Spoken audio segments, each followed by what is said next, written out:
Bonjour à tous, bienvenue dans le 20e épisode de Young Trainer. Je suis JR, toujours accompagné de Romain. Comment tu vas, Romain? Ça va très bien, Gérard. Aujourd'hui, on accueille Anton Schmidt, alias Café Fitness. Comment tu vas, Anton? Salut les gars, super, je vous remercie de l'invitation, c'est très cool. Ça Content de passer. ça fait un petit moment en plus qu'on t'avait proposé, c'est vrai. Mhm, C'est un plaisir de te recevoir aujourd'hui.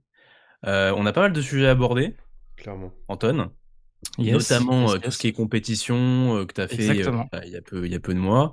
D'ailleurs, c'est ton premier podcast, Anton? J'ai fait des podcasts il y a 2 ans, 3 ans, très peu, j'aurais dû en faire 2 ou 3 maximum. J'en ai fait un avec Hugo Owona, si tu vois qui c'est. Ouais, je vois qui Non. c'est. Qui fait le... Ouais, toi tu vois qui c'est, Romain? Ouais, il a bien géré le podcast. Il a pété son podcast, non? C'est ça, c'est le rendez-vous musclé, mais Ouais. ça avait, je crois, un autre nom au tout début. Et j'en avais fait un aussi sur l'hypertrophie, ça datait de très longtemps. Donc non, c'est pas un exercice sur lequel je suis très habitué, mais voilà, c'est un plaisir d'être là. Impeccable. Bon, nous, ça fait un petit moment qu'on n'avait pas tourné en plus avec Romain. Ouais. On a eu pas mal de galères en termes de avec tout ce qui était à Brest là chez Romain. Il y a eu pas mal Ouais, de temps. pomme, Il y a truc eu de galère de wifi connexion. à cause de la tempête. Donc, Très très Ouais. compliqué. un peu compliqué, ouais. Bon, on s'en est ressorti. Bon, c'est résolu, Euh, c'est le principe. Ouais. c'est ça. Oh. Anton, ce que je te propose, c'est de commencer par te présenter peut-être rapidement. Bon, Tout à pour fait. ceux qui ne te connaissent pas du tout, bon voilà, t'es coach, etc. Mais peut-être te présenter un petit peu d'où tu viens, ton parcours en musculation, qu'est-ce qui t'a amené dans le coaching et en tant qu'athlète. Yes, totalement. Alors, moi, je m'appelle Anton et Café Fitness sur Instagram. Donc, c'est voilà, une page d'infographie que j'avais créée il y a maintenant à peu près 5 ans et qui était anonyme au début. Donc, je m'intéressais beaucoup aux études scientifiques sur la nutrition, sur la musculation, sur la récupération, tout ce qui était complément alimentaire, notamment avec la lecture de livres, l'écoute de podcasts, par exemple les podcasts de Eric Helms, Renaissance Periodization, Menno Hanselmans, voilà, toutes les personnes un peu evidence-based du domaine. J'ingurgitais tout ça. Et ensuite, je mettais ça en forme sous des posts carousel ou des posts carrés pour Instagram, où je vulgarisais un petit peu ce que j'apprenais. Donc en gros, c'était une phase de construction personnelle en termes de connaissances sur l'entraînement, sur la diète. Et je partageais en fait avec mon audience ce que j'apprenais en essayant de vulgariser un maximum, en étant un peu plus axé sur la partie bodybuilding, hypertrophie, musculation pour les pratiquants investis. Alors qu'à l'époque, en 2018-2019, là où c'était une grosse époque sur Instagram pour les infographies, tu avais beaucoup d'infographies fitness, mais très généralistes en fait. Par exemple, quel type de gainage faire, quelles sont les meilleures sources de protéines, tu vois, pour créer tes repas. Vraiment Enfin, c'était fitness. très, ouais, voilà, très fitness, très généraliste. Et moi, du coup, j'avais repris un peu ce type de concept-là, de poste-là, mais un peu plus axé musculation et investissement dans le bodybuilding, ce qui avait bien fonctionné. Petit à petit, de fil en aiguille, j'étais un peu plus confiant et je me suis présenté sur la page parce qu'elle était anonyme, donc j'ai présenté mon avant-après et j'ai commencé à documenter un petit peu plus ma progression personnelle avec des vidéos d'entraînement, des posts un peu plus perso et j'ai continué comme ça ensuite jusqu'à aujourd'hui, donc de la présentation perso, du déroulant de processus, la progression personnelle quoi et couplé avec des posts instructifs, mais moins axé infographie parce qu'au fur et à mesure du temps, tout simplement, l'attrait pour ce genre de format a diminué. Donc forcément, quand l'engagement est beaucoup plus bas, l'attrait est beaucoup plus bas, alors que un design pour Instagram, ça demande beaucoup de temps à faire, la mise en forme, la description, etc. Voilà, petit à petit, le travail n'était plus récompensé à sa juste valeur, donc je suis passé beaucoup plus, on va dire, sur de la documentation du processus, voilà, jusqu'à aujourd'hui, du coup. Et la musculation, j'ai commencé en 2016, donc ça fait bientôt 8 ans que je pratique et je suis coach depuis 4 ans. Voilà. Donc j'ai vraiment commencé depuis 4 ans à partir du moment où je suis rentré en BPGEPS. Donc ça fait déjà un petit moment, ça passe vite. Donc t'as un BPJEPS. Oui, oui, oui, j'ai fait le BPGEPS. On Donc, un pourra en parler si diplôme. ça t'intéresse. Bah ouais, pourquoi pas. Bah, Romain du coup il l'a pas, moi je Ouais. l'ai. Ouais. Donc Romain n'est pas un vrai coach. Non, bah non, moi, je suis un faux coach sans carte pro. Et alors, bon, je vais donner la raison tout de suite de pourquoi je l'ai fait. C'est tout simplement pour avoir l'esprit léger. C'est aucunement en fait pour espérer avoir des bonnes connaissances pour coacher ou pour acquérir voilà des méthodes de suivi ou quoi. Hmm. C'est juste pour être tranquille d'un point de vue légal, me dire que si jamais j'ai envie de coacher en salle, ce que je ne fais pas, hein, je suis coach à distance. Si jamais j'ai envie de coacher en salle un de ces quatre, voilà, je sors ma carte pro, je peux coacher en salle, je peux être rémunéré pour coacher quelqu'un dans une salle. Et Ouais. donc voilà, je voulais m'éviter, on va dire, cette zone grise de coaching à distance. Mmh. Voilà, tant qu'il y a pas d'interaction avec la personne en physique. Voilà, je voulais m'éviter ça. Et vu que je savais que je voulais être coach et que c'était mon métier passion, j'ai dit: «Bon, voilà, je suis là pour, heu durer, pour rester, on va dire. Donc autant être tranquille d'un point de vue légal». Et puis, voilà, c'est 9 mois qui sont passés vite au final, vu qu'il y avait le covid et qu'on a fait une bonne partie de l'année à la maison. Ah oui, tu l'as fait Ouais. pendant le Covid en plus? Ouais, ouais, c'était Ah bah, putain, ouais. au tout début, l'école était ouverte, mais après, voilà, ça s'est un J'allais te peu dire, le seul intérêt du BPJEPS, du coup, c'est le one-to-one que tu fais, enfin les stages en fait. Ça te permet d'avoir, et même pour le coaching en ligne, je trouve ça intéressant, ça te permet d'avoir de l'expérience de terrain, d'être vraiment sur le terrain pour le coup. Et des fois, il y a des cues que c'est pas faux, ouais. tu peux avoir via l'expérience qui peuvent être intéressants quand tu es coach en ligne, et du coup, bah, que tu peux plus facilement corriger. Enfin, des fois ça vient, des fois ça vient pas, Ouais, hein. ouais. Mais si Ah, tu tout à une fait, bonne salle où tu tout peux à fait. coacher, c'est cool, tu vois? Tout à fait, tout à fait. Et même d'un point de vue aussi, apprendre, je trouve, à adapter le discours par rapport à la personne qui est en face de nous. Est-ce que c'est un Mmh. jeune de 20 ans ou est-ce que c'est, Mmh. une maman, tu vois, de 55 ans qui vient se remettre en forme? Ça peut être intéressant aussi d'avoir justement les bases de la communication que tu peux ensuite remettre en pratique dans un coaching à distance. Parce que pareil, un coaching à distance, tu peux avoir différents types de populations et tu dois t'adresser à eux d'une manière qui peut varier, quoi. Mmh. Ouais, bah, du coup, moi, j'ai Donc pas ouais, fait vraiment, le rapport à l'autre, quoi. Mmh. moi, j'ai pas fait de BP justement parce que bah, ça m'apporte. Je savais que ça m'apporterait rien. En fait, je me suis directement concentré sur des études. En fait, j'ai eu le choix, hein. Je me suis dit, est-ce que je fais un BP et du coup, potentiellement, je perds un an où je sais que je vais rien apprendre de concret qui m'aideront à être réellement un meilleur coach. Et Ouais, en vrai, je me suis dit, bah, en fait, si je le faisais, c'était uniquement pour la carte pro. Et en fait, ça me fait chier de ouais. me dire que C'était ma raison, vraiment. ouais, c'est ça, mais Ouais, je vais payer, parce que ça coûte entre, si tu te fais pas payer, le truc, c'est 8 000 balles, un truc comme ça, ouais, c'est C'est dans ça, cette zone-là. pour c'est juste ça. un Et petit moi, papier qui me dit: «Je suis bien coach». MDR quoi. Enfin, tu vois, ouais, ça ouais, c'est ça, c'est ça. Et à part je sais pas si les tarifs ont varié depuis, mais à mon époque, c'était à peu près 4 500. Plus, Donc là, plus. si tu me dis C'est 8 000, ouais, il y a c'est il y a une entre 6 et différence. 8 000, c'est entre 6 et 8 000 Ah €. ouais, ouais, c'est ça a un bougé alors, ça Ah a bah, bougé, ouais. Donc 7 000. très clairement. donc Moi, je l'ai payé tout de ma poche, hein.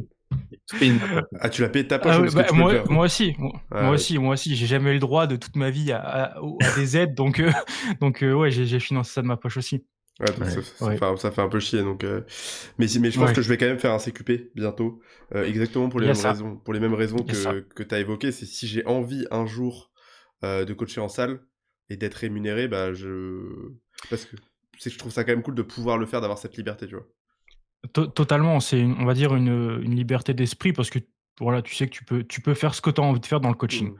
Voilà, tu es pas cantonné au distanciel, tu peux être en présence également. Et si jamais c'est un axe que tu as envie de développer, bah, tu peux, quoi. Et on C'est sait c'est jamais intéressant. que dans 5-6 ans, il y ait des régulations plus importantes sur les Exactement, réseaux sociaux et que le coaching en Ouais, ligne soit bah, beaucoup ouais, plus et grave. que exactement, tu vois, on sait exactement. jamais, tu vois? Mieux vaut prévenir que guérir, et qu'à ce moment-là, tu aies plus trop de diplômes ou soit galère Ouais, ou c'est mais ça. CQP par contre, normalement, le seul truc négatif déjà, c'est voilà, positif, c'est moins long. Je crois que c'est 3-4 Oui, mois, je crois. oui, oui, C'est c'est moins Mais long, c'est moins ouais, cher. négatif, tu peux faire que 20 heures, je crois, en salle. plus maintenant. Heu, Plus si maintenant, je mec. crois. Plus Je crois maintenant? pas. Il y avait Ah, ça il doit y avoir avant, une différence mais entre être le BPJEPS, c'est ça, hein? Sinon il y a pas d'intérêt à faire le BPJEPS. bah, si, mais du coup, le CQP, tu dois le faire plus rapidement, donc ça veut dire que bah, ça veut dire que tu as moins de temps, donc c'est plus dur, quoi. Donc tu vois, Ouais, je les gens qui font un BP parce que c'est dur de faire un BP, enfin, tu vois, faire un CQP sur 4 mois, du coup, tu dois apprendre tout ce que tu apprends sur un an, quoi. Bon, vu que tu apprends pas mmh. grand-chose, en vrai, c'est pas très compliqué, mais Il y a des grosses arnaques aussi en BP, ils font des prépas. ouais et Ah ouais, ah Dans ouais, mon école, ils faisaient des prépas. Après bon, la prépa, la seule intérêt, c'est imaginons que tu es post-bac, tu sais pas dans quel BP aller, tu sais pas si tu vas faire, natation, si tu vas faire, ouais, cours co, si tu vas pas faire cours co machin. Tu testes tout, c'est tout ça, dans tes c'est prépas. ça. C'est la seule intérêt. mais Mais il y a tu des gens payes qui font méga cher. prépa. Tu payes méga Le truc, c'est cher. qu'il y a des gens qui bah oui, tu payes, je crois 3 000. Je dis peut-être de la merde, mais c'est dans ces eaux-là. Et il y a des gens qui font prépa en se disant parce qu'en fait, bah, la com autour de ça, c'est ça le BPJEPS va être plus simple parce que tu auras fait la prépa, tu vois? Donc bah, ceux qui sont un peu qui savent pas forcément, bah, ils font la prépa, tu vois? Je connaissais C'est quelqu'un ça. qui avait fait la prépa parce qu'il s'était dit bon, il voulait faire BPJEPS, enfin, elle voulait faire BPJEPS AF, A et B.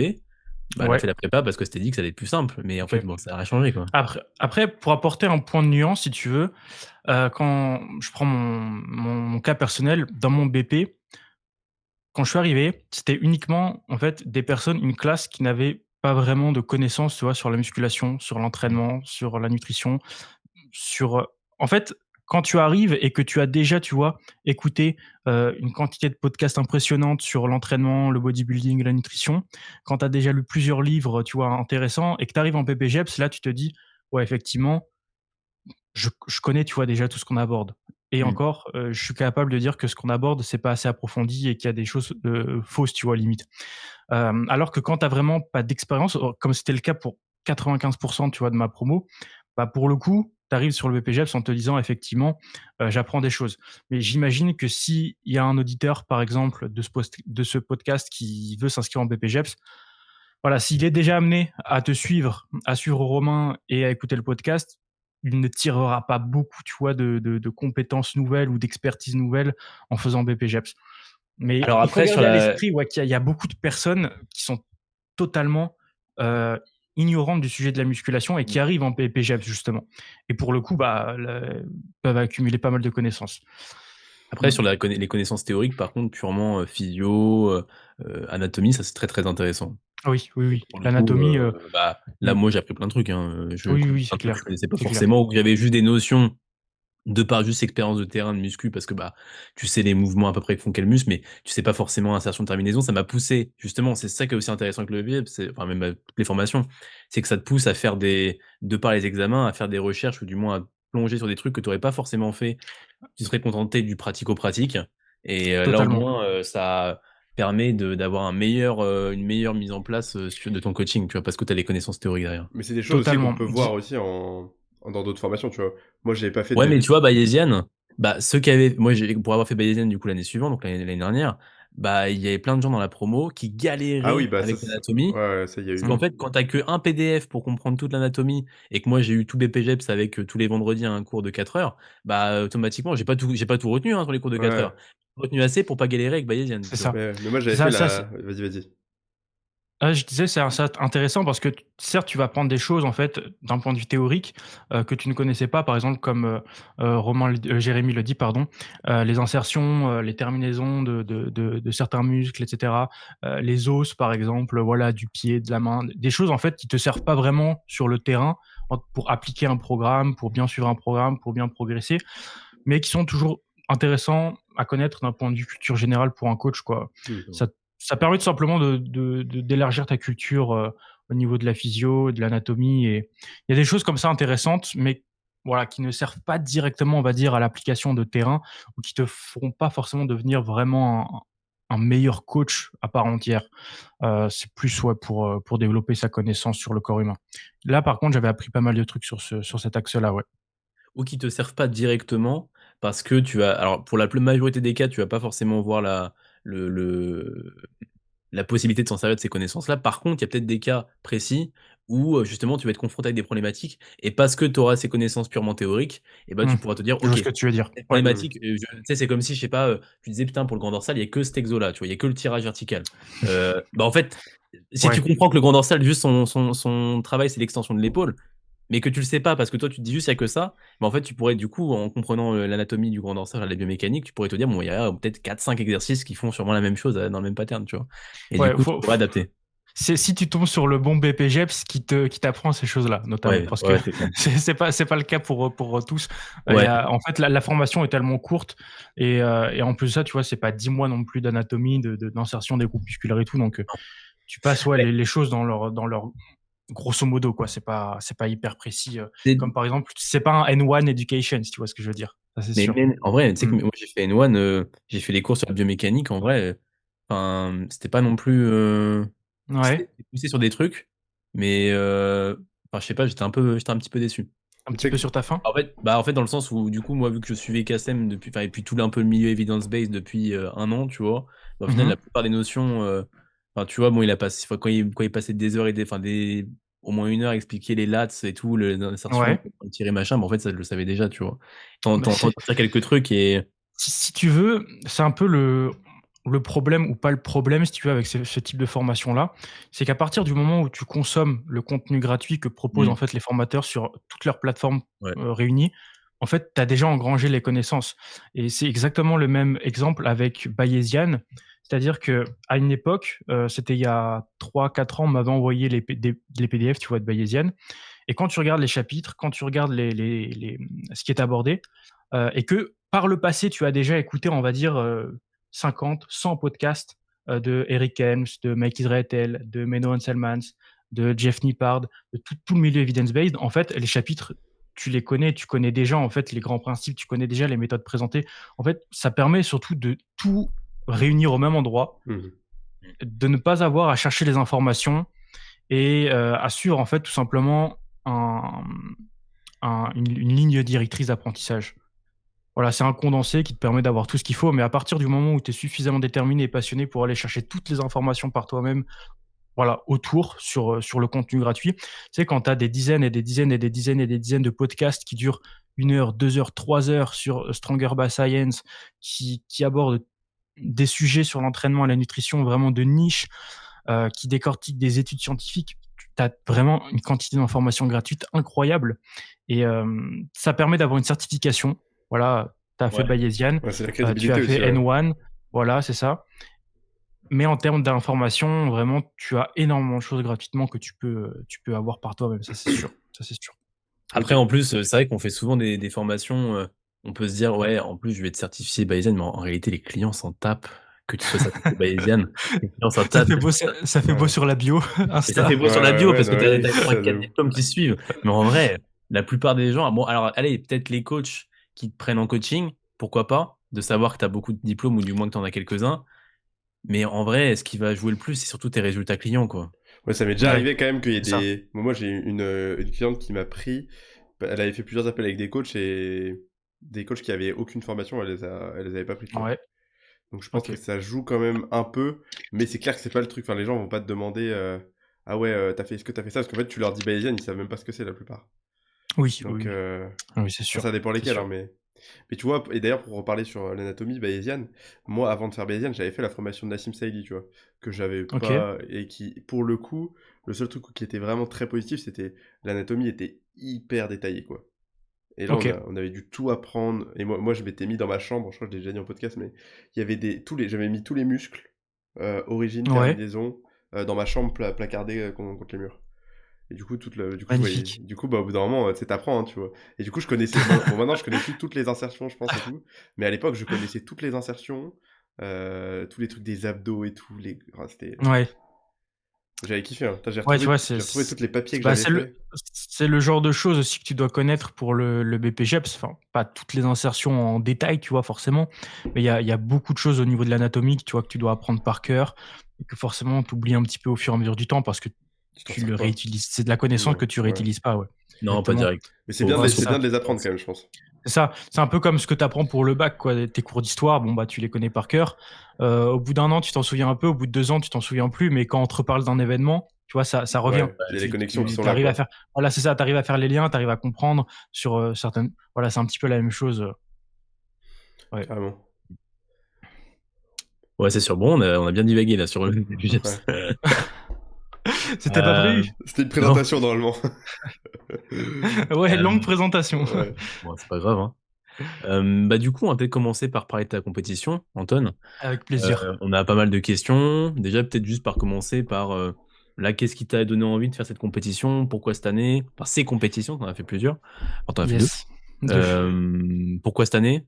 Voilà, déjà juste un petit peu Yes. nous ouvrir un peu le truc. Alors, comme je l'avais dit du coup au début du podcast, j'avais beaucoup appris, j'écoutais beaucoup de podcasts du milieu evidence-based et les personnes qui réalisaient ce genre de podcast, ce genre de livre, donc pour pas le citer, Eric Helms notamment, qui est, je pense, la personne tu vois, qui m'a le plus inspiré depuis le début de mon apprentissage sur le bodybuilding.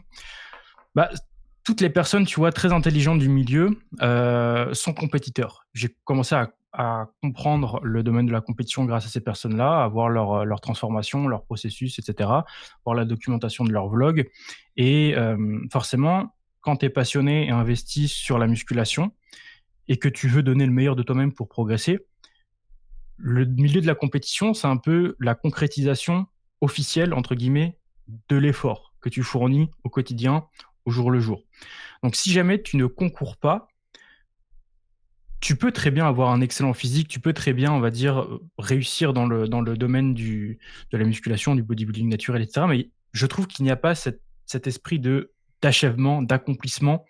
Et ça rejoint un petit peu la finalité de tous les sports. Dans tous les sports, il y a de la compétition.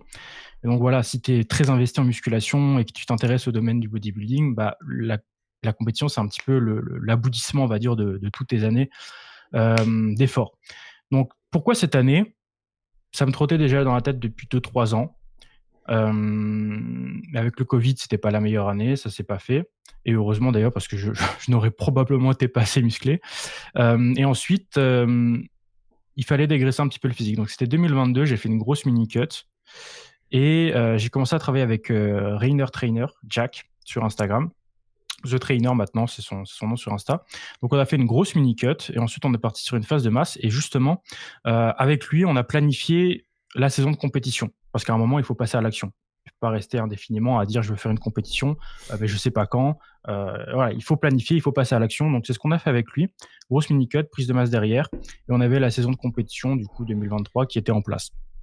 Et du coup, ça permet en fait de s'engager dans le processus. Parce que si jamais tu ne planifies pas, si jamais tu te dis on verra plus tard pour une compétition, c'est beaucoup plus flou, beaucoup plus vague. Donc justement, avoir cette échéance-là, c'était positif. Est-ce que ça aurait été plus intéressant pour moi de concourir l'année prochaine, en 2024? Sûrement. Est-ce que ça aurait été plus intéressant de concourir en 2025 par rapport à 2024? Sûrement. Est-ce que ça aurait été plus intéressant de concourir en 2026 plutôt qu'en... Oui, parce qu'en fait, tu ne fais que progresser au fur et à mesure du temps. Si tu te blesses pas, si tout va bien, tu ne fais que progresser. Donc c'est pour ça qu'à partir d'un moment, il faut passer à l'action et se lancer. Voilà, sinon, tu te lances jamais. Si tu te dis toujours que l'année prochaine, tu seras meilleur, ce qui sera le cas, en fait, tu te lances jamais, tu fais jamais rien. Donc voilà, il faut se lancer. Donc c'était l'année où je me suis lancé en 2023 et c'était vraiment une bonne expérience au global, ouais. Voilà un petit peu pour cette partie-là. J'espère que j'ai bien répondu à ta question. Si Ouais, jamais ouais, je ne donne pas Très assez très de bien. détails, n'hésite pas. Ouais. ouais, t'inquiète. Et du coup, bah, quelle stratégie là en termes de mise en place? Quelle stratégie Alors, vous avez mis en place? prépa, du coup, Combien de temps, etc. début le 6 mars 2023 pour Mhm. une échéance du coup qui n'était pas totalement définie au tout début parce qu'on n'avait pas encore les dates de WNBF, Mhm. AFBBN, etc. Donc on savait que ça allait être pour la mi-septembre, fin septembre. Et donc la date est tombée, c'était pour le 7 octobre. Donc ça fait quand même une prépa de 6 mois, 7 mois, 6 mois, 7 mois, ouais. Et une deuxième date du coup au 28 octobre qui était AFBBN Natural Cup. Donc ouais, c'était une longue prépa avec notamment un physique qui n'était pas non plus hyper gras au tout début. Et donc, on pourra justement revenir dans la suite du podcast sur les potentielles erreurs, les potentielles choses qui auraient pu être mieux gérées. Mais ouais, du coup, c'était de mars jusqu'à fin octobre pour ma saison de compétition. Et là, du coup, on est en phase de réaugmentation calorique, quoi. Donc là, tu dis que ça a duré combien de temps? J'ai pas. 7 Ah, mois. ça a duré Bon. la première phase de la prépa, ça a duré de 7 mois.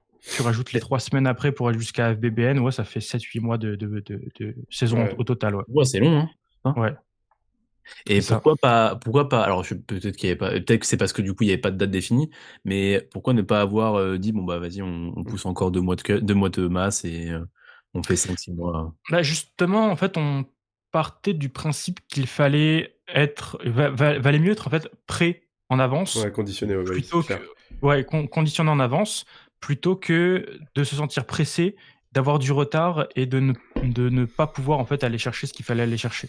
Ok. Donc voilà, valait mieux être sec plus tôt plutôt que trop fat trop tard, si tu vois ce que je veux dire. Donc on a été précautionneux, on a commencé en avance, quitte à, tu vois, intégrer des phases de maintien au cours du processus. Bon pareil ça. Voilà, c'était un petit peu l'idée de planification, ouais, au début.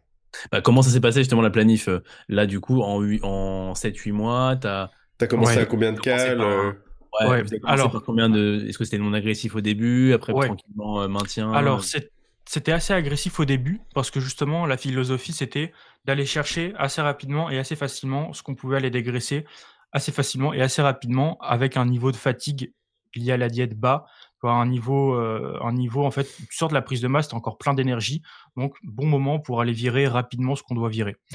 On a commencé à 3200 calories sur les premières semaines de prépa. parce que justement, je sortais de phase de masse où j'étais sur une moyenne à peu près 4000 calories par jour. Plus précisément, j'étais à 4002 sur mes jours d'entraînement et 3009 sur mes jours sans entraînement. Et je commençais vraiment à maintenir, tu vois, mon poids de corps sur ces zones-là. Donc, si jamais on aurait dû pousser encore une fois la prise de masse, bon, il y aura probablement une augmentation calorique qui allait se faire à ce moment-là. Donc voilà, on a commencé à 3002. Ensuite, on a fait des ajustements progressifs en fonction des variations de poids de corps. Je te coupe vite Ouais. fait. T'as commencé à combien de kilos? La prépa Ouais. à 84,5, ouais, à peu près. Ok. 84, ouais. Pour un mètre. Et j'ai 1m84. Ok. 1m84 et je l'ai terminé à 72,5 kilos à peu près. Ça dépend Ok. des pesées 12 et des kilos. balances qu'il y avait sur les zones de Donc, t'étais compétition. quand Ouais. même sec, je pense, en début de Ouais. prépa, comme tu dis. Ben, en début de prépa, ouais, j'étais quand même pas mal sec. Et on est descendu assez rapidement sur la zone des 77-78 kilos à l'abord de l'été, donc juin, juillet. Et c'est là qu'ensuite, les choses ont été un peu plus compliquées sur les performances et sur la prépa dans l'ensemble. Donc, on pourra, je pense, y revenir après dans une autre partie. Mais ouais, on a bien dégraissé assez rapidement jusqu'à la zone des 77-78. Et après, ça a été un peu plus stagnant. Et c'est là que les diminutions caloriques ont été quand même plus fréquentes et plus importantes pour aller chercher le conditionnement qu'il fallait aller chercher, quoi. Donc, vraiment, par palier, ça a dû donner 3200, ensuite 2700. Ensuite, c'était 2500 calories, 2002. Et on a terminé à 1700 sur les 2-3 dernières semaines.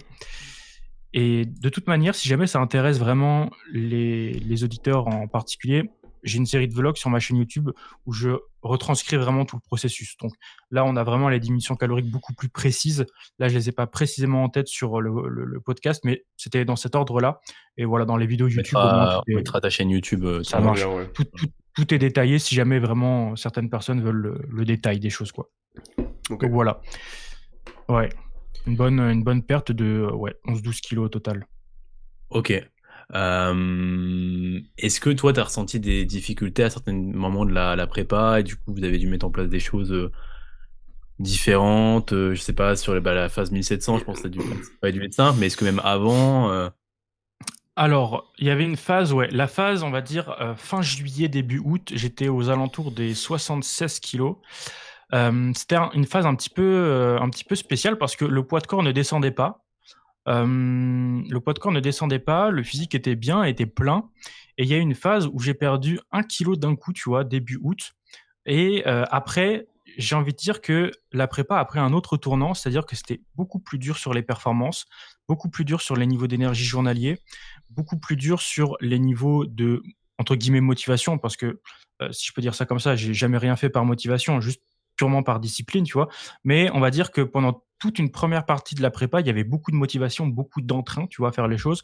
Et à partir du moment où je suis passé de 76,5 à la phase 74,5, ouais, il y a eu vraiment, tu vois, un petit peu ce down, on va dire, bon, psychologique, c'est un bien grand mot, mais où après, tu vois, tout a été fait beaucoup plus par discipline.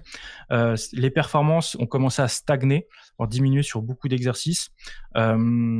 Et justement, ça a engendré des diminutions caloriques qui ne reflétaient pas, je trouve, les résultats sur le physique à l'auteur des efforts qui étaient fournis, si tu vois ce que je veux dire. C'est-à-dire que les efforts n'étaient pas proportionnels aux résultats que ça apportait.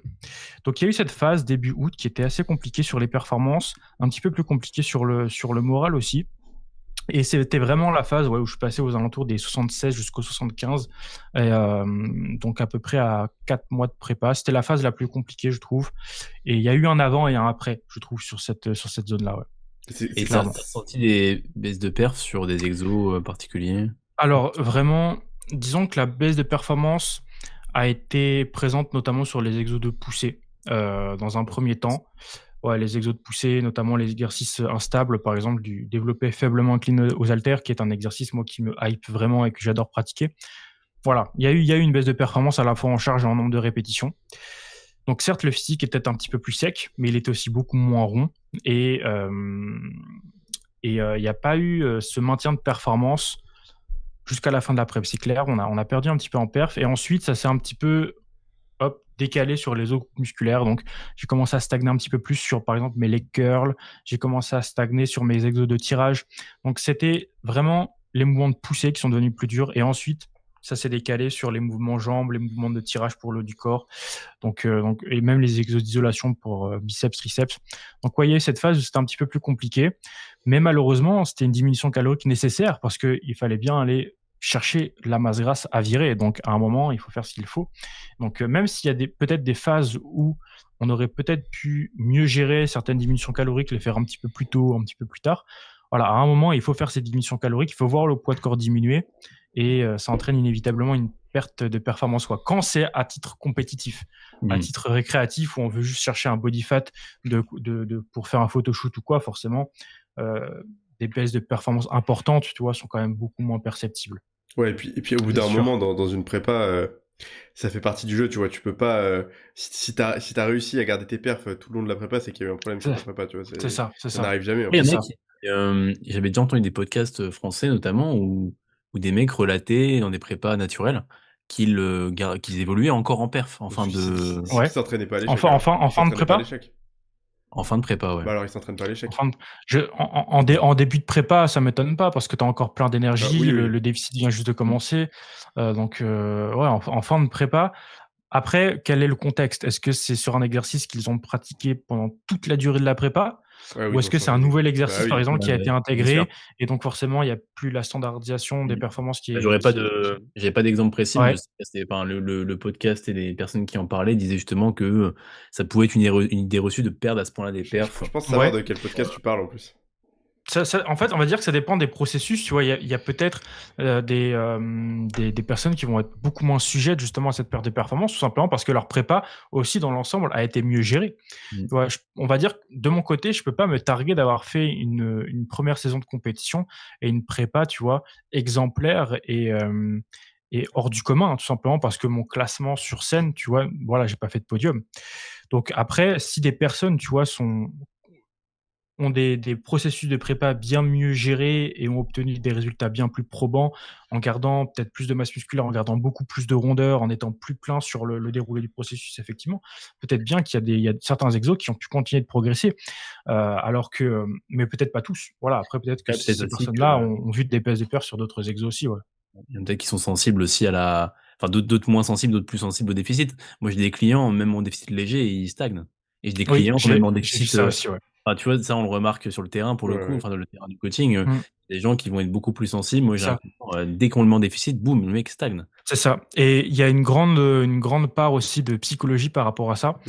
Quand tu vois des personnes, en fait, qui vont juste se penser beaucoup plus faibles, juste à l'idée de réaliser un déficit calorique. Parce qu'ils ont entendu depuis des années qu'elles allaient stagner à partir du moment où un déficit calorique allait être appliqué. Alors qu'au contraire, il y a des personnes, justement, qui vont se dire, oh, un déficit calorique, je m'en fous, tu vois, je vais progresser. Je vais tout donner pour progresser. Et aussi cette part, tu vois, de psychologie, au-delà aussi de l'aspect physiologique de la restriction énergétique qui rentre en compte. Et c'est assez important, justement, de garder à l'esprit, quand on est en prépa ou en sèche, que on va à la salle pour s'entraîner comme si on allait faire du muscle. On y va pour essayer de faire du muscle, tu vois. Donc, c'est vraiment important de ne pas être mis à mal psychologiquement par l'aspect déficit de la diète. Ouais, bah c'est un truc que je dis souvent aussi. Non, mais c'est un truc que je dis souvent quand les gens passent en déficit et qu'ils commencent à voir qu'ils régressent. Et comme tu dis, souvent, ils ont vraiment ce côté psychologique où ils se disent faibles. Enfin, tu vois, ils sont vraiment dans ce truc de ah ouais, mais là, je progresserai pas. Ils partent déjà défaitistes, en fait. C'est ça. Alors que en sortie de prise de masse, tu as clairement encore beaucoup d'énergie. Tu as voilà, la taille de fatigue est encore très faible. Tu es assez haut en masse grasse, donc tu n'as vraiment pas de problème, tu vois, pour continuer de performer. Mais c'est purement psychologiquement le fait de se dire, je passe en déficit, je vais régresser, qui peut vraiment, pour le coup, faire régresser des personnes parce que l'état d'esprit n'est plus le même à la salle. Donc il y a certaines croyances qui peuvent être limitantes, je pense, quand on commence un déficit. De toute façon, là, quand on est axé sur la surcharge progressive en salle de sport, des fois, quand t'es pas bien psychologiquement ou que tu t'inquiètes sur un exo, enfin, moi, c'est vrai que des fois, si je me dis, putain, je vais pas l'avoir. Ouais, l'appréhension, le doute. Quand j'appréhende un exo ou quand l'exo, je sais pas, je suis pas bien dessus. Il y a des exos, t'es pas super bien dessus. Ah, Tu vois. totalement. Je me prends vite des murs. Moi, les mouvements de chest press, je me prends vite des murs. Ouais. Des fois, je le sens, je vais me prendre un mur, tu vois. Et puis, c'est ça, ça loupe quand pas. même, Ouais. t'essayes, quoi. Ouais, psychologiquement, ça joue énormément. T'y vas quand même et t'essayes, quoi. C'est ça aussi le plus important. Oui, bien sûr, tout voilà. donner pour essayer, quoi. Ouais. Mais je sais que des fois, ça, il y a des gens, et psychologiquement, je pense que ça peut vite flancher si ils se disent déjà, je vais pas progresser, tu vois. Ouais. Ouais, Et c'est ça, c'est ça. Et c'est vraiment l'état d'esprit qu'il faut éviter en tant qu'athlète. Et c'est l'état d'esprit aussi qu'on doit essayer d'inculquer à nos coachés quand il s'agit de programmer un déficit. Voilà, on va comprendre que c'est pas parce qu'on passe en déficit que automatiquement ça entraîne une grosse diminution d'énergie au quotidien ou une grosse diminution des perfs à l'entraînement. Au contraire, voilà, la moi, psychologie joue beaucoup. moi, tu vois, ça a été tout le contraire, hein. Pour le coup, pour l'énergie, quand je suis passé en mini-cut, enfin, moi, je pense que je suis quelqu'un qui tolère assez mal le fait de manger beaucoup. Euh, Ouais. quand je suis passé en mini-cut, là, c'était il y a quoi, il y a 2 mois, c'est le moment où j'ai le mieux dormi, j'avais le plus d'énergie dans mes journées, Ah pourtant, ouais, je ouais. tournais, enfin, j'étais assez bancal, enfin, assez bas, ça va encore, tu vois, Ouais, c'est intéressant. mais ouais, j'étais... Si tu veux, c'est une expérience un petit peu partagée, notamment, vraiment quand tu fais ta mini cut et que tu es déjà sur une bonne zone de body fat, tu vois? Et que la diminution calorique te permet tout simplement de libérer beaucoup d'énergie au niveau de la digestion, au niveau du Ouais, temps aussi dans tes journées parce que ouais, tu du passes temps, moins de bah temps à oui. manger, tu as moins Ah ouais. cette pression de te dire: «Mince, je dois manger mon repas, il est énorme» et tout ça. Donc ouais, on va dire que quand tu es dans ce pic de prise de masse et que tu passes en mini cut, il y a beaucoup de choses qui peuvent se débloquer et j'ai déjà eu Moi, ce type de phase aussi, ouais. notamment au niveau du sommeil, moi, je sens, c'est le jour et la Ouais, nuit. Quand je mange peu, enfin moins, je dors beaucoup, beaucoup, beaucoup mieux. Et pourtant, je mange ouais. pas trop avant d'aller me coucher, genre peut-être une bonne heure avant. Mais de Mmh. toute façon, j'ai pas le choix, sinon j'arrive pas à manger autant. Ouais, je vois. Mais ça joue Je pas mal, vois. ouais, partir sur moi. Je vois, ouais. Ouais, ça me le fait aussi, ça. Je sais, quand j'avais fait une petite cut, le fait de voir, ne serait-ce que d'avoir un peu plus de temps libre, Ouais, tes repas mentalement, te ça fait prennent bien. moins de temps, t'as moins de stress. Ouais. Donc ça peut jouer sur les trainings, hein. Et tu l'as vécu comment, là, la baisse des performances? Tu savais que ça allait arriver? Est-ce que tu l'as vécu comme une défaite? Alors, ouais, bonne question, bonne question. Au tout début, quand c'est arrivé, forcément, c'est un petit peu frustrant. Tu pas envie que ça arrive forcément. Tu commences à perdre une répétition sur ton faiblement incliné haltère alors que ça faisait 6 mois, tu vois, que tu progressais. Ça commence, tu te dis, «Bon, on va espérer qu'elle passe la semaine prochaine, quoi». Mais au final, elle passe pas non plus, tu maintiens ta perf. Donc j'ai envie de dire que l'être humain est une machine d'adaptation et à partir du moment où tu commences à t'habituer à ne plus progresser et à juste maintenir ta performance, ce qui a été le cas en fait pendant une longue phase de ma prep, juste j'avais pendant des semaines d'affilée exactement la même performance sur mes exos. En fait, tu t'habitues et tu sais que ça fait partie du processus. Mhm. Tu sais que ça fait partie du processus. Donc voilà, au tout début de ma prépa, jusqu'à ce qu'on retire cet exercice-là, par exemple sur mon développé faiblement incliné aux haltères, j'ai maintenu 6 reps à 37,5 ou 40 kilos, je sais plus, ouais, une des deux charges, 30 pendant 4-5 semaines d'affilée. Et à chaque fois, mon but en allant à la salle, c'était de réussir à maintenir cette performance parce que je savais que juste la maintenir, en fait, c'était mon challenge. C'était Ouais. entre guillemets ma surcharge progressive parce que le poids de corps diminuait, le Mhm. physique devenait plus sec et le fait de maintenir ma performance C'était déjà de la alors que le progression, physique ouais. bouge, ouais, c'était en fait une progression sur le ratio, si tu veux, entre mon poids de corps et la charge absolue qui est Mhm. utilisée.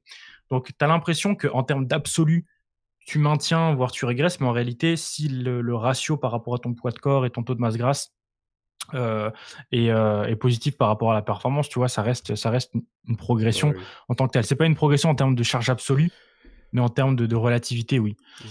Donc ouais, pendant une longue phase, ça a été du maintien de la performance jusqu'à la fin, ouais, où perdre une répétition, tu vois? C'était un petit peu plus fréquent et bah, là, pareil, si tu veux, quand tu es habitué à maintenir et à perdre un petit peu sur la fin, ça t'impacte pas autant que la première fois où tu perds une répétition sur ta prépa. Puis après, Ouais. peut-être aussi, je suis dans une phase où, enfin, où le but est plus de construire du muscle, ça peut arriver. C'est Enfin, c'est Mais, c'est ça, c'est ça. tu dans une Tout phase à où, fait. là, c'est le physique qui va bouger et point barre, tu vois? faut Là, les maintenir, C'est perfs, quoi. ça voilà, faut et la salle, mmh c'est fait juste pour maintenir, et donc ça t'impacte moins peut-être. et quand tu sais, par exemple, que tu t'entraînes en étant à 3 500 calories en début de prépa et qu'à la fin, tu es à 1 700 calories, forcément, tu peux pas arriver à la salle en te disant: «Je vais avoir les mêmes Je vais performances, Mmh. exploser je vais toutes les avoir le même perfs. niveau d'énergie».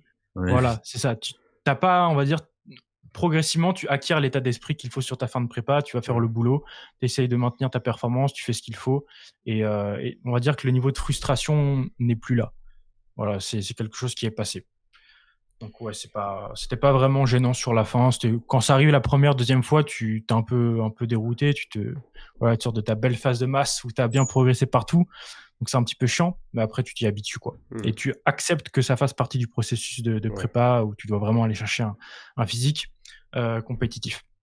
Et là, si tu devrais, on parle encore une fois que des, on va dire les mois de prépa, on met de côté un Ouais. peu la technique, on en parlera plus tard, ou les dernières semaines, post-show également. Mais si tu devais changer un truc, enfin, est-ce qu'il y a des choses que tu as repérées, toi et ton coach, où vous seriez dit, ah, on aurait peut-être fait autrement, finalement, tu vois, avec du recul. Ouais, alors j'en ai pas discuté directement avec Jack, mais à titre personnel, je me suis déjà posé la question forcément au cours du processus. Je pense que, et d'ailleurs, on avait parlé au tout début quand j'avais commencé la prépa, bah, tout simplement que la durée de ma prépa par rapport à mon taux de masse grasse de fin de prise de masse, c'était long, quoi. C'était Mmh. long. Donc avec Jack, on en avait parlé, on avait dit qu'il y allait avoir, tu vois, des phases où on allait maintenir un petit peu plus le physique aux abords de l'été, on allait recreuser derrière un petit peu, et cetera. Ce qui en soi, sur le papier, fonctionne très bien, mais dans les faits, je trouve personnellement, au bout de 4 mois de prépa, à un physique qui était à la fois, bien plus rond, sans être forcément beaucoup plus gras que à la toute fin de la prépa. Donc je pense qu'en fait, cette phase de maintien de poids de corps qu'il y a eu pendant l'été n'était pas vraiment le plus propice, pour le avoir la shape la plus compétitive possible. Parce que, le physique était beaucoup mieux fin juillet qu'il ne l'était, je trouve, sur les dernières semaines de prépa. Donc à partir de ce moment-là, je me dis: «Il y a forcément quelque chose qui aurait pu mieux être réalisé» et je pense que la durée de la prépa en est le principal facteur parce qu'il a fallu du coup tenir un niveau de masse grasse plus faible pendant une certaine période de temps avant de creuser, faire la creusée finale, ce qui a pu être, assez négatif, je pense, pour le moral et pour les perfs et pour l'adhésion au processus. Enfin, l'adhésion, c'est un bien grand mot parce que j'ai adhéré, voilà, j'ai fait le taf tous les jours. La Mais on va difficulté dire que d'adhésion, quoi. on va dire l'entrain, tu vois? L'entrain psychologique Ouais, n'était que ça plus a là. demandé, ouais. C'est ça, c'est ça. Donc, je pense que c'était surtout sur la durée de la prépa qu'il aurait fallu jouer et essayer de planifier ça peut-être sur 5 mois au vu de mon body fat que j'avais en fin de prise de masse. Mmh. Voilà, si jamais j'avais été plus fat, à ce moment-là, les 6-7 mois auraient été peut-être un petit peu plus, intéressants, effectivement. Et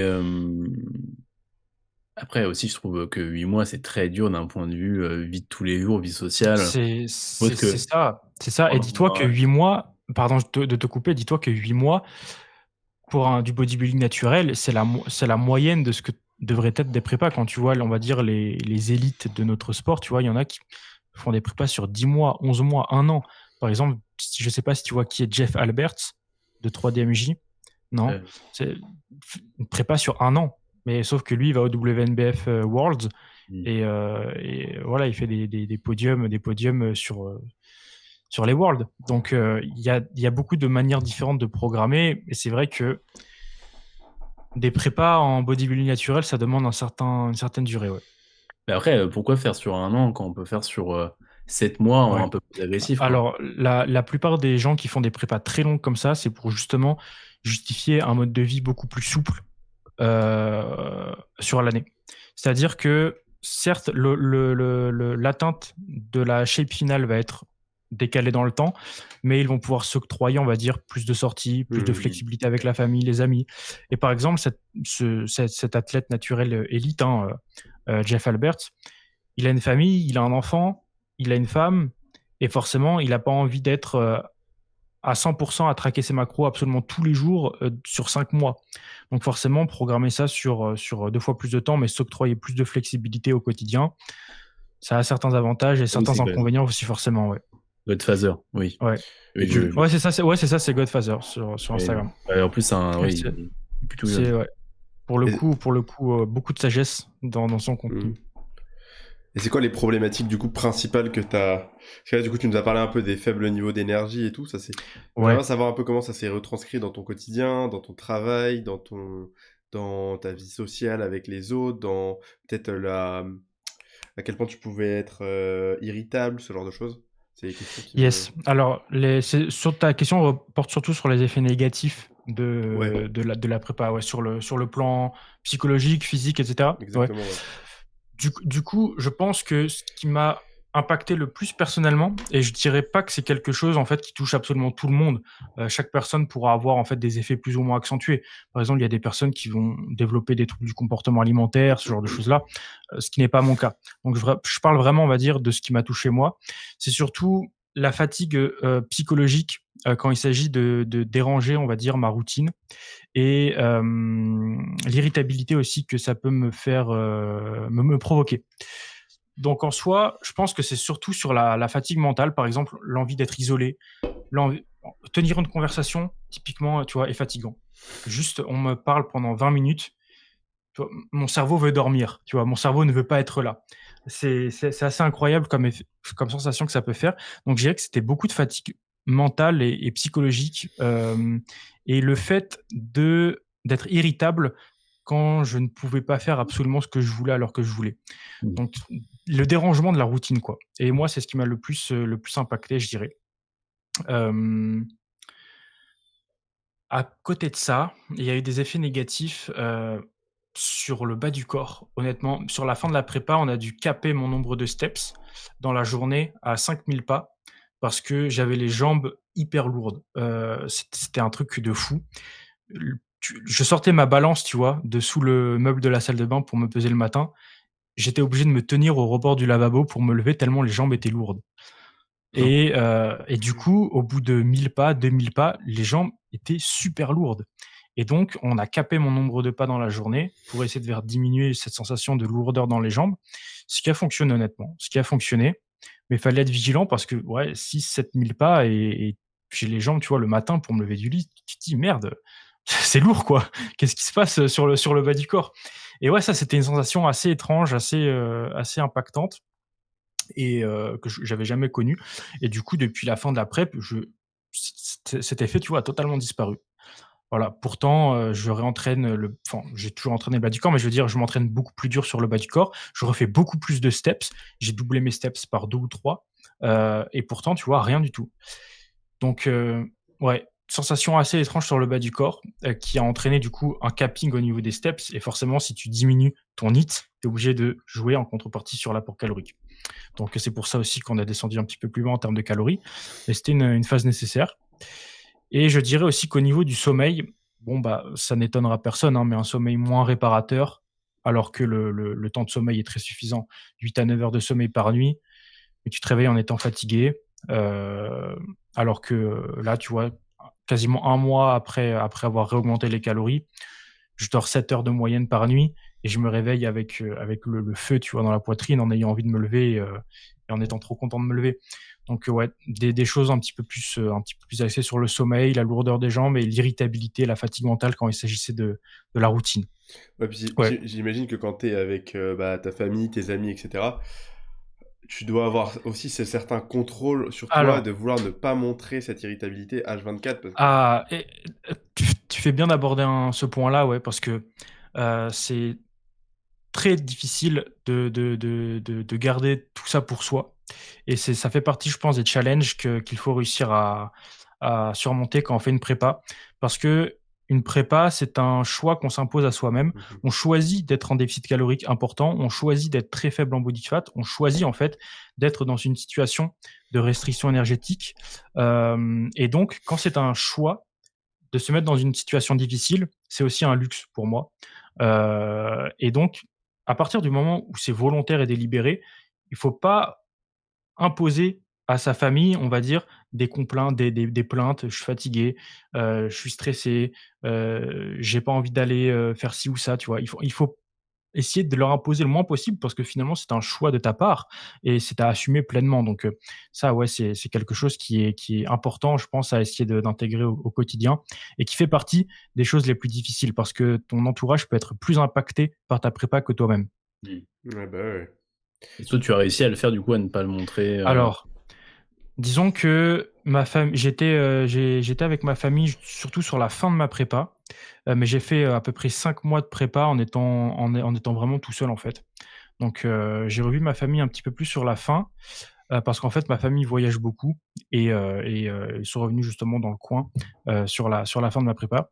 Du coup, c'était là où c'était un petit peu plus délicat pour moi, avec le bruit, tu vois, avec le fait que tout simplement les habitudes soient un petit peu plus dérangées, et cetera. Et donc ouais, c'est comme je l'ai dit, c'était surtout sur l'aspect routine et on va dire garder les mêmes habitudes tous les jours, avec on va dire, la famille qui peut être là, un petit peu compliqué sur forcément quand il y a du bruit, alors que tu es fatigué et que tu as envie de dormir, ce genre de choses-là, c'est toujours, Mmh.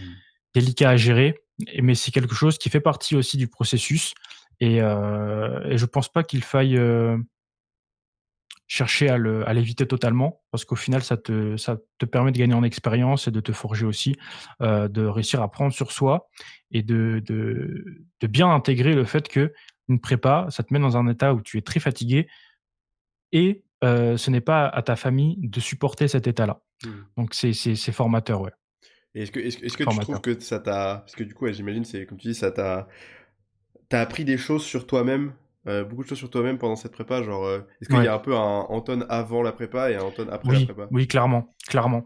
Et justement, ça fait partie de l'expérience au global qui est très positive parce que ça m'a permis de mettre des barrières sur certaines choses quand je ne voulais pas faire quelque chose qui n'était pas nécessaire, hein. J'ai appris à dire non, tout simplement. Aller, boire un verre quelque part. Non, désolé, je suis fatigué, je suis en prépa, j'ai besoin de dormir, tu vois? Je dors à cette heure-là, j'ai besoin de récupérer, donc c'est non. Et donc mettre des barrières, tu vois? Mettre des limites et sur des choses forcément qui restent acceptables, tu vois? Mais là où par le passé, tu aurais peut-être dit oui pour t'accommoder Socialement, à, quoi. faire plaisir à l'autre personne, là tu te dis: OK, je dois penser à moi pour le coup parce que sinon je pourrais pas tenir le processus, Ouais. dans son ensemble et je serais trop impacté. Et il faut savoir que quand tu déroges vraiment à ta routine, dans un en fin de prépa, ça peut vite se faire jouer sur tes niveaux d'appétit et de faim. Tu vois, tu décales ton repas de 2 heures, tu le sens direct. Mmh. Tu décales ton sommeil de 2 heures, tu le sens direct le lendemain matin. Tu décales ta séance de 2 heures, tu le sens direct parce que tout simplement, tu es pas du tout habitué à t'entraîner à cette heure-là et à cette heure-là, tu commences à te fatiguer. Donc tu vois, il y a des choses comme ça qui peuvent vraiment, on va dire, nuire à ton processus. Donc il faut essayer de manager ça, on va dire, le mieux possible. Et aussi tout simplement, sur le développement de tes capacités de coaching. Ça te permet d'avoir une expérience, on va dire, Ah bah compétitive oui. à faire relativiser par rapport à une expérience récréative. Du coup, pour tes coachés qui sont tout simplement en processus récréatif, tu peux adopter une vision des choses beaucoup plus souple, beaucoup plus flexible et beaucoup plus basée, on va dire, sur vraiment l'appréciabilité et le plaisir du processus. Alors que, si tu suis quelqu'un sur un aspect plutôt compétitif, tu pourras avoir des recommandations et des conseils qui vont être différents parce que tu es déjà passé, on va dire, par cette phase-là toi-même. Et il y a des conseils que tu n'aurais sans doute pas donnés si tu n'étais pas passé par cette phase de prépa. Ouais, ouais. Donc, on va dire que ça permet de se développer d'un point de vue, professionnel et d'un point de vue personnel aussi. Parce que tu apprends aussi beaucoup surtout à ta capacité à grind, tu vois? Sur un processus qui peut être long et difficile. Ta capacité à être discipliné et à faire le boulot même quand l'envie n'est pas là. Ta capacité à tenir une routine, qui permet d'atteindre un objectif, alors que, voilà, les niveaux de fatigue sont les plus hauts que tu as jamais connus, les niveaux d'irritabilité aussi, tu vois? Donc vraiment, c'est une expérience hyper positive d'un point de vue professionnel, d'un point de vue personnel qui te forge, ouais, je pense une personnalité et ce n'est qu'une seule prépa. À partir du moment où tu fais 2, 3 prépas, à chaque fois les prépas sont probablement différentes et tu développes, ouais, d'autres aspects aussi de ta personnalité, de connaissances donc très intéressant, d'en faire une aussi pour se découvrir soi-même un petit peu plus. Ouais. C'est vrai Ouais, qu'une cut avec un objectif comme le tien, du coup, enfin qui n'est plus une cut, on va dire une vraie sèche ouais. de pas quoi, bah, ça permet de relativiser, les cuts que tu fais faire à tes clients qui sont Ah, juste tout à des fait, cuts, tout bah, à fait. de reprise avant de faire de la C'est masse ça, ou des envies de perdre du poids et du coup c'est ça. timing, le timing à mettre en place est différent, il y a pas de deadline, enfin du moins pas aussi Exactement. importante, enfin, c'est sûr que tu peux avoir une Le relativiser. l'exemple le plus parlant, c'est tout simplement que quand tu es en sèche récréative, on a évidemment envie, tu vois, d'avancer à la fois à la bonne allure et dans la bonne direction pour ne pas avoir une sèche qui dure, indéfiniment, tu vois? On veut pas être en déficit calorique éternellement. Mais ça t'amène, on va dire, certaines recommandations ou certaines analyses quand tu analyses les résultats de ton coaché, heu, dans le sens où tant qu'on va dans la bonne direction par rapport à l'objectif et que la personne se sent bien dans son processus, c'est le principal. Alors que en processus compétitif, en fait, tu as une deadline et donc tu dois aller à une certaine allure aussi. À être dans la bonne direction ne suffit plus parce que tu dois être au bon taux de masse grasse, le bon jour et à la bonne heure.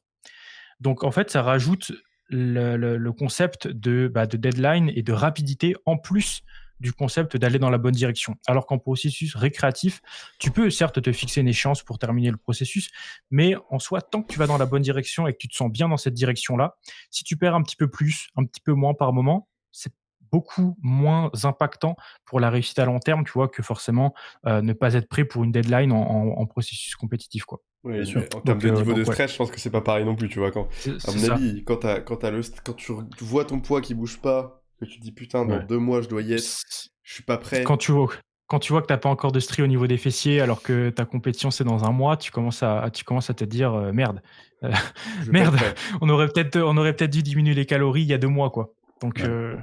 Et ouais. je voulais te demander aussi par rapport à la gestion de tes calories. Toi, tu Mmh. fonctionnes avec MyFitnessPal, je crois. Oui, oui. Ouais. T'as fonctionné comme ça du début à la fin ou à la fin, tu étais sur un plan vraiment strict et ça bougeait plus? Alors, si tu veux, j'ai toujours eu, on va dire, le fonctionnement par MyFitnessPal, mais mes repas étaient les mêmes. En gros, je les rentrais chaque jour dans mon application parce que, par exemple, quand je vais prendre une pomme, je vais la sortir du frigo. Bon, bah, la pomme, elle va peut-être faire 135 ou 160 grammes. Du coup, je vais rentrer dans l'application. Si elle fait 160 ce jour-là, bah, je vais peut-être manger un peu moins de carottes à mon repas. Ou alors, si elle fait 135, je vais peut-être compenser les glucides par un petit peu plus de carottes. Donc, c'est dans ce sens-là, tu vois, que c'était un petit peu plus flexible. C'est tout simplement au niveau du grammage, des quantités. Mais sinon, mes repas, juste d'un point de vue organisationnel, étaient les mêmes chaque jour. Ouais, ça bougeait pas, quoi. C'est vrai que Ouais. c'est ce qui peut un petit peu parce qu'il peut me poser question, c'est sur quelqu'un qui fait vraiment du MyFitnessPal, mais on va dire, Ouais, changer tous les jours de repas. Ouais, Ouais. ouais. c'est Et là, risqué. Ouais. la marge d'erreur, elle peut être, enfin, Ah elle ouais. est pas Non. grave en Ouais. récréatif, comme tu disais, mais sur un déficit de prépa, Bah, faut. déjà, disons que en ayant les mêmes repas, tu peux prédire comment tu vas te sentir à tel moment de la Ouais. journée ou sur tes séances. Alors que si tu changes tout le temps de repas, tout le temps les quantités de macronutriments dans tes repas, même si au bout du compte, au bout de la journée, tu vois, tu es dans les clous, tu peux avoir des niveaux de forme, des niveaux d'énergie, des niveaux de digestion ou de performance qui peuvent varier et donc c'est moins prédictible. Alors que là, bon, bah, tu vas sur ta séance, tu sais que le repas que tu as avant ta séance, bah, il va te permettre d'assurer ta séance et que tu vas peut-être commencer à avoir faim à partir de 11 heures. Voilà, et à chaque fois, tu commences à avoir faim à partir de 11 heures. Donc voilà, c'est plus, on va dire, prédictible plutôt que de faire les choses un petit peu moins fixes, quoi. Tu deviens très sensible au changement en fait, hein, en prépa. Ouais, c'est ça. Là, Ah, c'est ce qui m'a impacté. tout ce que tu me dis là, C'est c'est ça. vraiment ça quoi qui Ouais, ressort. comme je l'ai dit tout à l'heure, moi, c'était surtout la routine qui était très importante Ouais. et quand les choses dérogent plus à la routine, c'est là que les repères sont Bah, beaucoup c'est moins ça, mais il présents. suffit que tu aies une vie un peu sociale, que tu vois tes potes, Exactement.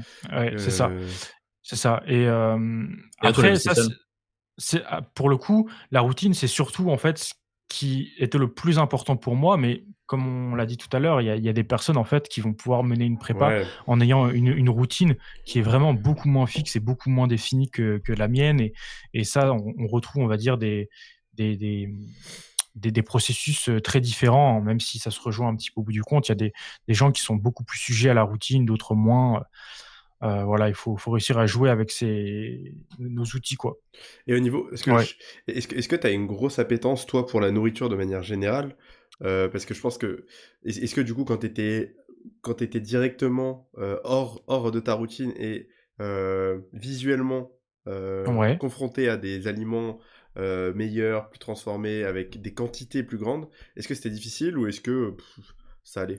Alors, vraiment pas. J'ai jamais été un gros mangeur de base. On est C'est pareil. d'ailleurs pour ça que j'ai commencé la musculation. Je pesais 55 kilos pour 1,84 m. Ah oui. Donc, ouais, tu vois, j'étais, on va dire 30 kilos en dessous de ma taille, si tu veux, si on peut utiliser ce point de repère. Donc, en gros, j'ai jamais été un énorme mangeur et dans toutes mes phases de masse, ça a toujours été un challenge de manger suffisamment de calories. Donc en gros, mes niveaux de faim, mes niveaux d'appétit, d'appétence à la diète et tout ça sont plus arrivés, on va dire, sur la fin de la prépa. Et encore, c'est pas non plus quelque chose, tu vois, qui était très dérangeant au quotidien. Voilà, tu vois quelqu'un manger un truc qui a l'air bon, voilà, tu te dis: «Mince, j'aimerais bien avoir la même chose». Mais j'étais vraiment pas en mode, «Il m'en faut, il m'en faut, il m'en faut, je déroge à la diète et je compense Ouais, le lendemain». Pas du tout, tu vois? Pas du tout. J'ai pas de trouble du comportement alimentaire particulièrement. Je dirais que l'appétence à aux aliments est arrivée plus après la prépa. À partir du moment où tu sais que tu peux remanger, que tu dois remanger, mais que tu dois quand même te contrôler. Donc je dirais que j'étais plus attiré par les aliments, même si j'ai même pas fait d'écart vraiment, après la prépa, Ouais. c'est ouais, bah, on pourra en reparler, mais Mmh. sinon, ouais, c'est plus là que vraiment l'envie, tu vois, revient. ouais. Mais sinon, en fin de prépa, tu es tellement focus, tu vois? Tu es aussi fatigué mentalement, tu es tellement focus sur ton objectif que au final, tu as ton plan, tu sais ce que tu dois faire et moi, c'était un petit peu comme ça que j'étais sur la fin. C'est parce que Bah, c'est vrai que moi la fin de prépa, je l'imaginerais ou enfin, moi je sais que le truc de faire un resto après la compète, c'est genre un truc moi qui ferait partie limite de la compète. Enfin, tu sais le truc de Ouais, la compète, ouais, bah, ta famille qui est en là, soi, tes amis, tu vois? si tu veux, j'étais, bah, pour WNBF, j'étais avec ma famille, après la pour la compétition. Mes parents étaient dans les gradins et si tu veux, j'avais mon train qui était 3 heures après mon passage sur scène et je rentrais dans le sud de la France, tout seul. Ce qui OK. fait qu'en gros, j'ai mangé vite fait un truc à la gare, tu vois? Des trucs, voilà, dans un petit resto, tu vois? Des des boulettes de viande, un truc comme ça, tu vois? Enrobé d'une pâte, qui a été frite un petit peu et mais tu vois, c'est vraiment le seul truc que j'ai mangé. Ensuite, je suis rentré chez moi le soir. Je me suis fait pour le coup, tu vois, un petit peu de plaisir avec des aliments que je consommais déjà en prépa, c'est-à-dire du beurre de cacahuète, du chocolat noir et tout ça en quantité que j'avais pas traqué, que j'avais pas mesuré, mais qui me faisait juste plaisir parce que dans tous les cas, j'étais tout seul. Donc j'allais pas aller faire un resto, tu vois, en étant tout seul, ça sert à rien. Donc je suis rentré chez moi, je me suis fait un repas à plaisir comme ça où j'ai pas traqué, où je mangeais des aliments que voilà, j'avais l'habitude de consommer déjà. Et puis le lendemain, c'était de retour au travail. Et puis après AFBBN, qui était le 28 octobre, euh, bah, pareil, un peu juste après la compétition, retour, j'avais 6 heures de route. J'étais accompagné de ma maman pour cette, échéance et on s'est arrêté sur 1 heure d'autoroute, tu vois? J'ai pris un paquet de bonbons, un Snickers, je me suis fait un Tupperware de Coco Pops sans peser et c'était très bien et le lendemain, le soir aussi, j'ai pas traqué. J'ai bu un peu de jus de fruits de genre, bah, très classique, tu vois? Mais sans traquer, sans peser, ce ouais. qui est quand même quelque chose d'assez extraordinaire. Et le lendemain, pareil, on a réaugmenté progressivement les calories et tu serais étonné, mais je suis même pas sorti au restaurant depuis la fin de prépa. Les seuls 2 repas que j'ai eu vraiment, on va dire entre guillemets «écart», c'est des aliments que j'avais déjà l'habitude de consommer, mais qui me faisaient juste plaisir de consommer sans traquer et sans vraiment me limiter sur la quantité sur un seul repas, quoi. Du coup, pendant la Ouais. prépa elle-même, tu as sûrement pas fait de d'écart ou Non, 0 écart, 0 repas non traqué sur la prépa, non, vraiment et vraiment, est-ce au que tu millimètre près, quoi. est-ce que tu es arrivé, je sais pas si, quelqu'un, enfin, je sais pas où tu en es niveau vie sociale, enfin, où tu en étais à ce moment-là, Ouais. mais peut-être, est-ce qu'il y avait des gens qui t'ont invité, tu vois, au restaurant, à un Alors anniversaire? Il y a des choses, tu sais, des fois qui peuvent être compliquées à refuser et où ça allait bien, Alors, tu vois? ouais, on m'a invité à aller boire un coup, ce genre de choses-là, mais, en fait, aller boire un coup le soir, tu vois, pour moi déjà c'est, enfin, tu vois, sur cette prépa, ouais, je me levais tous les matins à 3h30. Ouais, tu Trois heures m'imagines. trente. Donc, moi à 18h, tu vois, j'étais déjà dans une phase où c'était le soir, tu vois, je m'isole, voilà, je coupe mode avion et cetera. Donc non, tu vois, aller boire un verre, sortir à 20h, 21h, c'est non, tu vois? Je dors déjà depuis 3 heures. Heu, tu J'ai vois? l'impression avec ton coup. 22h, c'est l'heure où je me réveille en pleine nuit pour aller pisser. Donc donc tu vois, c'est pas c'est ça le fait pas, tu vois? À 18h, moi, j'étais déjà les volets fermés et tranquille.